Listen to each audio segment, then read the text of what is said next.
သူမကအမဲသားကိုအားကုန်သုံးပြီးလှီးဖြတ်ဖို့ကြိုးစားနေပေမဲ့ဘာပဲလှုပ်လှီးဖြတ်လို့မရဘူးဖြစ်နေပါတယ်အရေးတကြီးဖြစ်နေတဲ့အချိန်လေးမှာရုတ်တရက်အထူးနည်းလမ်းတစ်ခုကိုသူမတွေးမိလိုက်ပါတယ်ပထမဦးဆုံးစက္ကူတရွက်ပေါ်မှာစီတလွာတုပ်လိမ့်လိုက်ပြီးအမဲသားကိုအပိုင်းအစလေးတွေလှီးဖြတ်လိုက်ပါတယ်ပြီးတော့အပိုင်းအစတွေကိုရင်းညှိပြားနဲ့တင်းတင်းကြပ်ကြပ်ထုတ်ပြီးနောက်ဆုံးမှာစီစက်ကူနဲ့အားလုံးကိုလုံအောင်ပိတ်လိုက်ကကျိုးနဲ့ချီလိုက်ပါတယ်သူမကလက်ထောက်ကိုရေနွေးဆူဆူတဲ့ရေအေးထည့်ခိုင်းပြီးလက်နဲ့အပူချိန်ကိုစမ်းသပ်ဖို့ပြောလိုက်ပါတယ်လိုအပ်တဲ့ဒီဂရီကိုရောက်တဲ့အခါထုတ်ထားတဲ့အမဲသားကိုရေထဲထည့်လိုက်ပါတယ်နိုင်ဝက်အကြာမှာအမဲသားကျက်သွားပါပြီသူမရဲ့လက်ထောက်ကတကိုက်လိုက်ကမီးစမ်းကြည့်လိုက်တော့ချက်ချင်းပဲအံ့အားသင့်သွားပြီးသူမစားဘူးသမျှထဲမှာအကောင်းဆုံးပဲလို့ပြောလိုက်ပါတယ်ဒါပေမဲ့ပွဲတော်မှာဟင်းလျာအဖြစ်ဆက်တဲ့အခါမင်းမျိုးမင်းတွေနှစ်ယောက်ကလှောင်ပြောင်ပြီးဒီလိုကြီးကျယ်ခမ်းနားတဲ့ပွဲတော်မှာအမဲသားအချက်အနှဲငယ်ပဲပါတယ်လို့ပြောခဲ့ပါတယ်ဝင်ကြီးဖြစ်သူကရှက်ရွံ့သွားပြီးစဖို့မှုအားလုံးကိုအပြစ်ပေးဖို့ချက်ချင်းအမိန့်ပေးလိုက်ပါတယ်ဒါပေမဲ့မင်းမျိုးမင်းတွေကဟင်းပွဲကိုတော့မစားရသေးဘူးဆိုတာကိုသူမကသတိထားမိလိုက်ပါတယ်ဒါကြောင့်သူမကရှေ့တိုးလာပြီးသူတို့ကိုအ ਨੇ ဆုံးတစ်ကိုက်လောက်တော့စားကြည့်ဖို့တောင်းပန်လိုက်ပါတယ်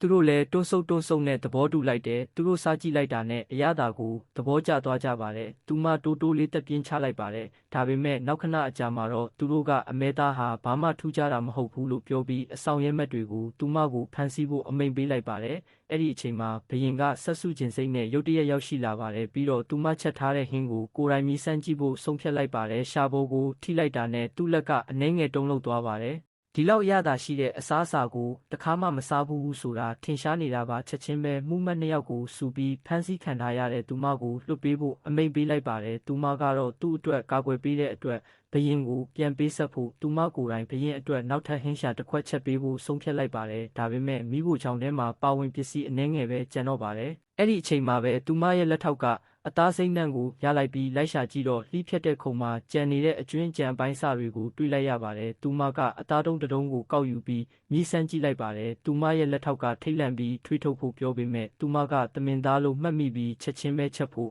ဆုံးဖြတ်လိုက်ပါတယ်သူမကတမင်သားကိုတုံးနဲ့ထိုးပြီးမိဖို့ပေါ်မှာတင်ကကင်ထားလိုက်ပါတယ်မျက်နှာပြင်ကအနေတော်ဖြစ်ပြီဆိုတာနဲ့ခပ်ပါးပါးလှီးဖြတ်လိုက်ပါတယ်တော်ဝင်စဖို့မှုတယောက်ကသူမကိုချက်ချင်းဝေဖန်ပြီးဘရင်ကိုမကြက်သေးတဲ့အစားအစာတွေကျွေးနေတယ်လို့ပြောလိုက်ပါတယ်။သူမကသူ့ကိုလစ်လူရှုလိုက်ပြီးနောက်ထပ်သမင်သားအစိမ်းတစ်ပိုင်းကိုယူကာနှုတ်ဆင်းပြီးပကံထဲထည့်ကျက်သွန်နီစိတ်လေးတွေနဲ့အပေါ်ကနေဖြူပြီးကြက်ဥအနှစ်အစိမ်းတစ်လုံးထည့်လိုက်ပါတယ်။သူမကကနဝင်စတိတ်တာတပွဲစာပြင်ဆင်လို့ပြီးသွားပါပြီ။ဘရင်ကမရင်းနှီးတဲ့ဟင်းလျာကိုကြည့်ရင်ဘလို့စားရမှန်းမသိဘူးဖြစ်နေပါတယ်။သူမကရှေ့ကိုတိုးလာပြီးကြက်ဥအနှစ်ကိုညင်သာစွာခွဲပြီးအောက်ကအသားစိမ်းနဲ့တေချာရုံးမွေကကျွရတဲ့ကဲအချက်ပေါ်မှာတစိမ့်တစ်ပိုင်းယူပြီးသူ့ကိုပေးလိုက်ပါတယ်သူတကိုက်လိုက်တော့လွင်ပြင်တစ်ဖက်မှာသမင်အုပ်တွေပြေးနေတာကိုမြင်လိုက်တယ်လို့ချက်ချင်းအံ့အားသင့်သွားပါတယ်ဒါပေမဲ့အဓိကဟင်းလျာက